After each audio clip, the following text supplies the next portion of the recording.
Vancouver International Airport, or YVR, is Canada's second busiest airport and a key trans-Pacific hub. Since its opening in 1931, it has grown from a small airstrip to a facility serving over 26.2 million passengers last year, and set a record for most cargo through YVR last year. Today, we'll be exploring YVR's interesting history through key milestones. So here we go.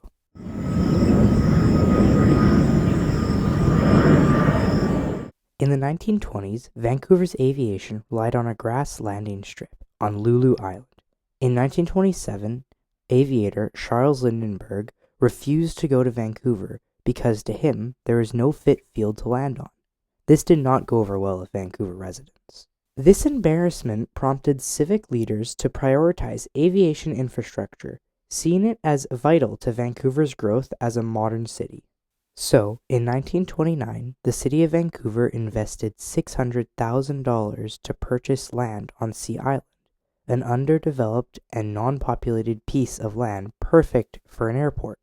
On July 22, 1931, Sea Island Airport opened with a single runway, a wood-framed administration building, and floatplane facilities.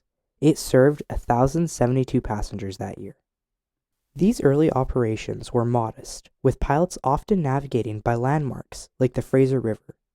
The airport also supported early airmail services, connecting Vancouver to remote coastal communities. World War II transformed the airport.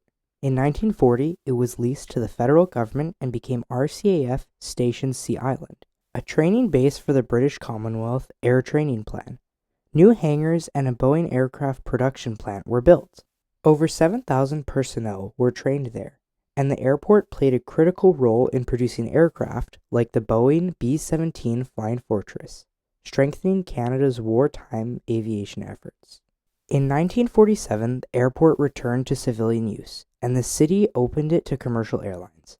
In 1948, it was renamed to Vancouver International Airport, with the IATA code YVR, where Y denotes Canadian airports and the VR stands for Vancouver. The name change reflected Vancouver's ambition to establish itself as a global aviation hub, competing with cities like Seattle.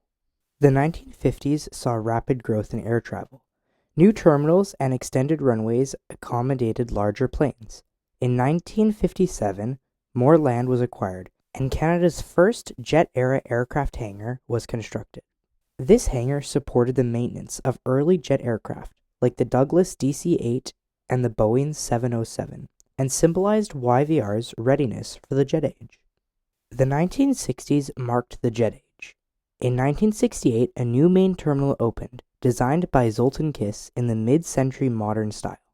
It was placed in the middle of Sea Island and featured passenger bridges, allowing direct boarding from gates to aircraft, a major innovation. The terminal's sleek design, with its clean lines and open spaces, were celebrated as a symbol of modernism and drew international attention for its forward-thinking architecture. In 1971, YVR welcomed its first Boeing 747, flown by Air Canada from Toronto. This marks the point where YVR started to become a major airport, and in 1975, the Arthur Lyon Bridge opened, improving access to Sea Island. The bridge was a game changer, reducing travel time from downtown Vancouver and boosting passenger numbers as the city became more accessible.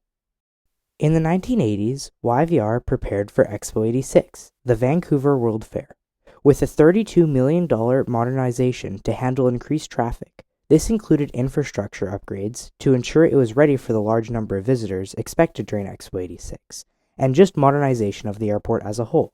The upgrades included expanded check-in counters and improved baggage handling systems, ensuring a smoother experience for the thousands of international visitors arriving for the fair. In the 90s, YVR transitioned to management by the Vancouver Airport Authority, a non-profit organization, one of the first in Canadian airports to do so. In 1996, a $250 million international terminal with 16 gates opened, showcasing British Columbia's Indigenous art collection, which included pieces like the Spirit of Haida Gwaii and Pacific Passage, just to name a few. That same year, a new runway was completed, the North Runway, which ran parallel to the Southern Runway. This was a necessary add-on to the airport to meet growing demand that the two runways already present could not handle. The runway increased YVR's capacity by 30%, allowing it to handle up to 60 takeoffs and landings per hour, a significant boost for international flights. The 2000s brought further upgrades, including domestic terminal improvements. For the 2010 Winter Olympics, the Canada Line Rapid Transit System was built, another SkyTrain line, SkyTrain being Vancouver's metro system, linking YVR to downtown Vancouver. The Canada Line reduced travel time to just 26 minutes, making YVR one of the most accessible major airports in North America, and a key asset during the Olympics.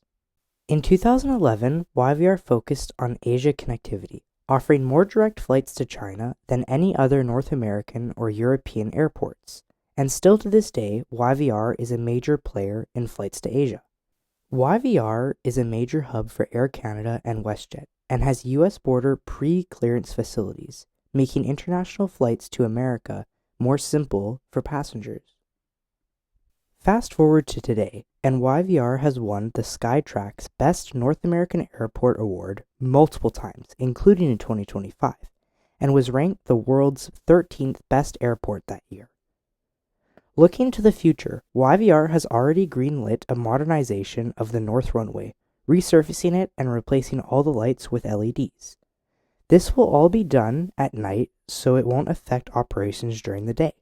Looking further ahead into YVR's future, they have already proposed their 2037 master plan, where they will add on to the existing terminal and add a new runway to keep up with higher demand already present, as shown in this map here, where they're going to add the runway further into the sea because they've run out of room on Sea Island. YVR's history reflects Vancouver's rise as a global city, from 1,072 passengers in 1931 to over 25 million today, and it will likely continue to increase with the add-ons. Vancouver's history is long and interesting, and has tons of small details. Thank you for watching till the end, and I'll see you next time. Bye.